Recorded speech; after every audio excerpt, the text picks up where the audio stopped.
Assalamualaikum warahmatullahi wabarakatuh. Salam sejahtera untuk kita semua. Perkenalkan, saya Misha Fatur Sasmita Ningrum dengan nomor induk mahasiswa 28028679620. Saya dari jurusan Accounting, mahasiswa Universitas Bina Nusantara. Pada kesempatan kali ini, saya akan membahas topik tentang rating scale dari mata kuliah Research Methodology in Accounting and Finance. Diketahui PT Goret, perusahaan transportasi online, ingin mengukur kualitas layanan pengemudi. Selama ini, mereka menggunakan sistem bintang 1 sampai dengan 5. Tetapi manajemen merasa skala ini kurang mampu mengukur detail pengalaman pelanggan. Oleh karena itu, tim riset merancang kuesioner baru dengan rating scale lebih rinci. Adapun itu yang pertama ada skala Likert, itu dari 1 sampai 7 untuk menilai keramahan pengemudi. Yang kedua itu ada skala semantik diferensial, yaitu buruk baik, tidak nyaman, lambat dan cepat. Yang ketiga itu ada skala numerik dari 0 sampai dengan 10 untuk kecepatan layanan. Dari statement yang diberikan, saya akan menjawab beberapa pertanyaan yang diajukan satu persatu. Baik, dari statement yang diberikan, pertanyaan pertama, mengapa perusahaan perlu menggunakan rating scale yang lebih beragam dibanding hanya skala bintang 1 sampai dengan 5?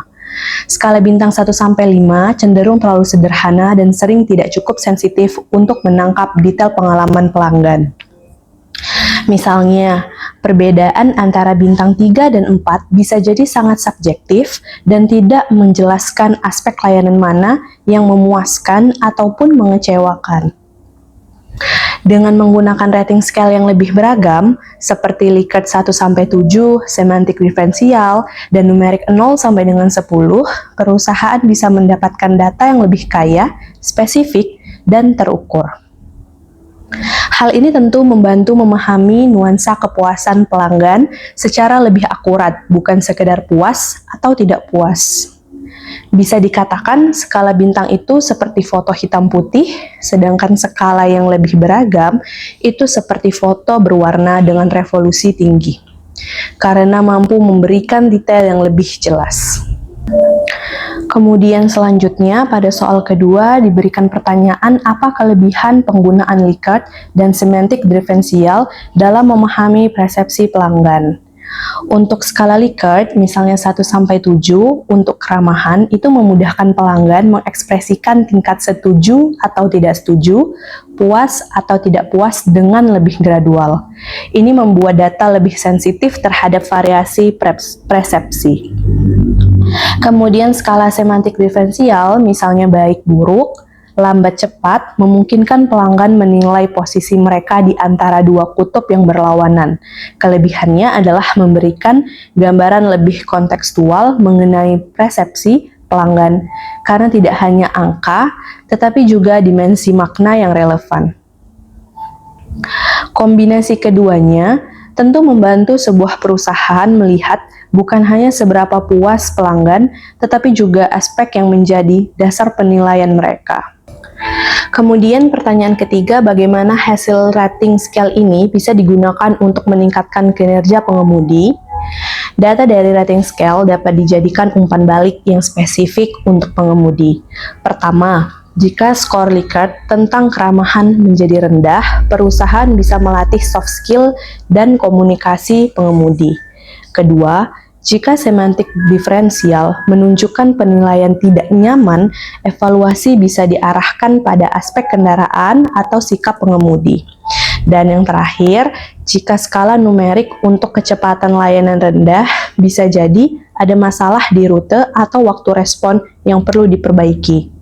Dengan demikian, hasil dari rating scale tidak hanya menjadi angka statistik, tetapi juga menjadi dasar program perbaikan kinerja yang terukur dan terarah.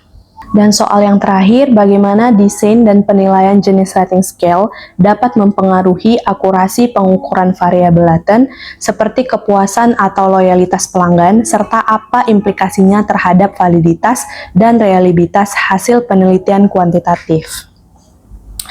Kepuasan dan loyalitas pelanggan adalah variabel laten. Artinya, tidak bisa diukur secara langsung, hanya melalui indikator atau persepsi Oleh karena itu, desain skala yang tepat sangat menentukan akurasi pengukurannya. Misalnya, skala terlalu sederhana, misalnya bintang 1-5, itu bisa menghasilkan data kurang variatif, sehingga reliabilitasnya menjadi rendah. Kemudian untuk skala yang lebih rinci dan sesuai konteks seperti Likert, semantik diferensial, numerik, itu akan meningkatkan validitas karena benar-benar mengukur dimensi yang relevan dan pengalaman pelanggan. Dengan desain skala yang baik, hasil penelitian menjadi lebih reliable atau konsisten dan valid, mengukur apa yang seharusnya diukur. Implikasi dasarnya sih, besar keputusan manajerial berbasis data akan lebih tepat, strategi peningkatan layanan lebih efektif, dan tentu perusahaan dapat menjaga loyalitas pelanggan dengan lebih baik lagi. Dari semua yang telah saya jabarkan dapat disimpulkan penggunaan rating scale yang beragam memungkinkan perusahaan mengungkap persepsi pelanggan secara lebih detail dan akurat. Dengan begitu, hasil survei tidak hanya menjadi angka, tetapi menjadi sebuah dasar strategis untuk meningkatkan kinerja layanan, menjaga kepuasan, dan tentu membangun loyalitas pelanggan secara berkelanjutan. Sekian yang dapat saya sampaikan. Terima kasih. Sampai berjumpa di lain waktu. Bye-bye.